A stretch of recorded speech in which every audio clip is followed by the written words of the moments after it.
Sabay ng pagbabago ng panahon, nagbago din ang disenyo at itsura ng ating pera. Mula sa mga sinaunang barya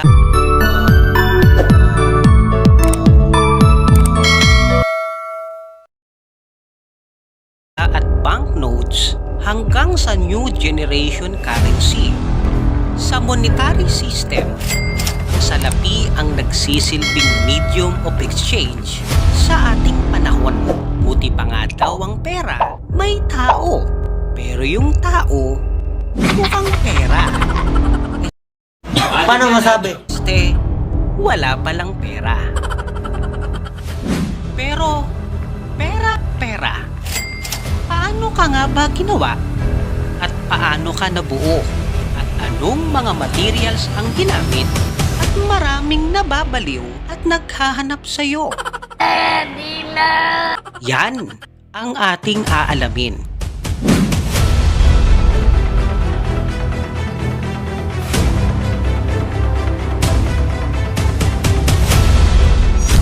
Ang paggawa ng banknote at barya na ginagamit natin ay nagsisimula sa research at pagdisenyo ng mga grupo ng experts, historian at artists. Ang New Generation Currency Banknote ay na-issue noong December 10, 2010 at kamakailan lang ay naglabas ang Bangko Sentral ng Pilipinas ng Enhanced New Generation Currency Banknote Series o mga makabagong design ng pera natin.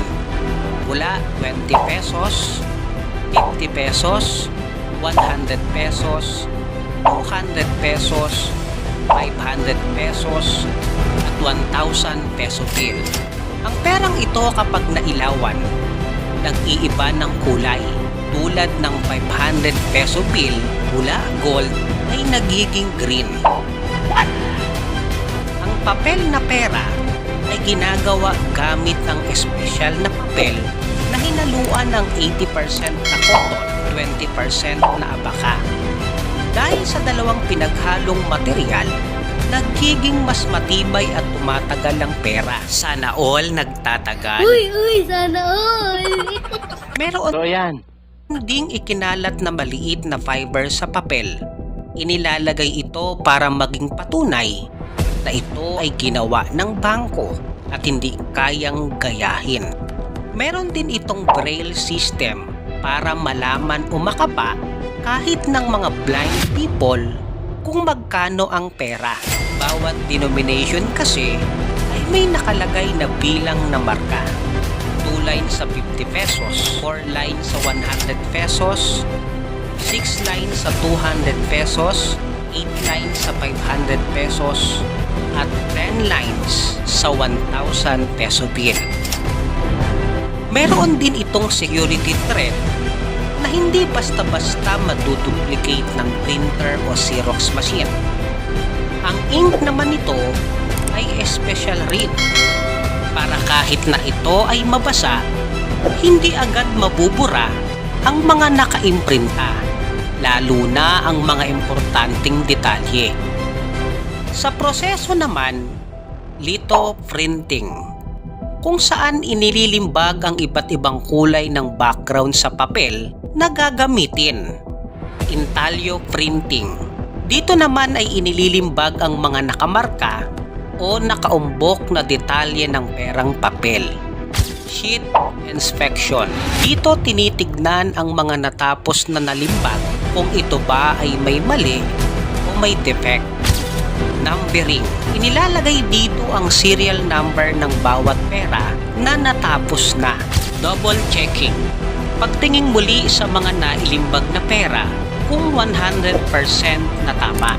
At ang huli ay finishing, na kung saan ay hahatiin na ang mga ito ayon sa hugis at pagkatapos ay bibilangin at ibabalot na. Ang perang papel na nailimbag bago ang 2010, meron pa bang halaga? Kung ikaw ay mahalaga sa akin, kasoksay? Ang mga perang papel na ginawa bago ang 2010 ay wala ng halaga.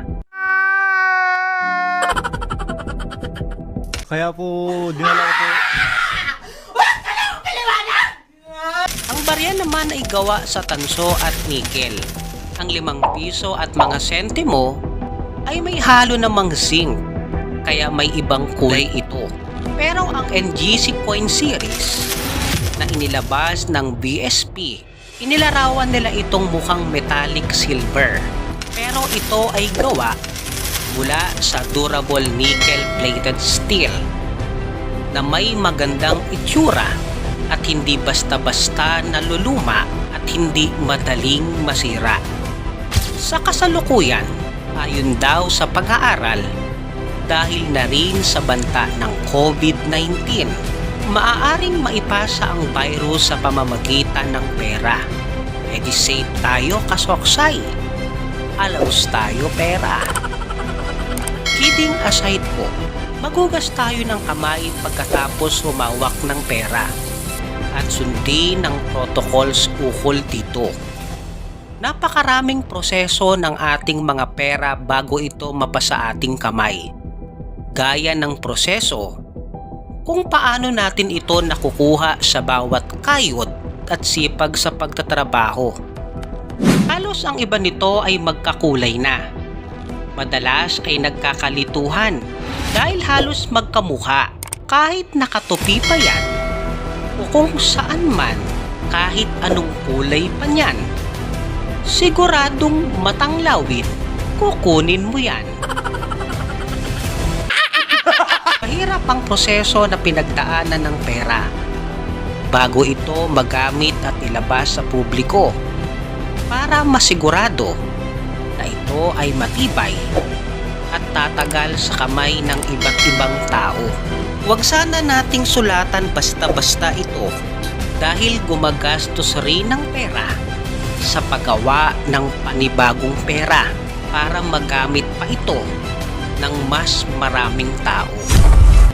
At kung di mo pa napapanood ang aking video na tungkol pa rin sa pera na pinamagatang dahilan kung bakit hindi gumagawa ng maraming pera ang Bangko Sentral ng Pilipinas, kasabihang, ang pera ko parang Coke.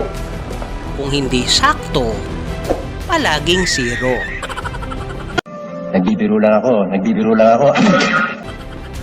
At kung wala kang pera, edi manguta.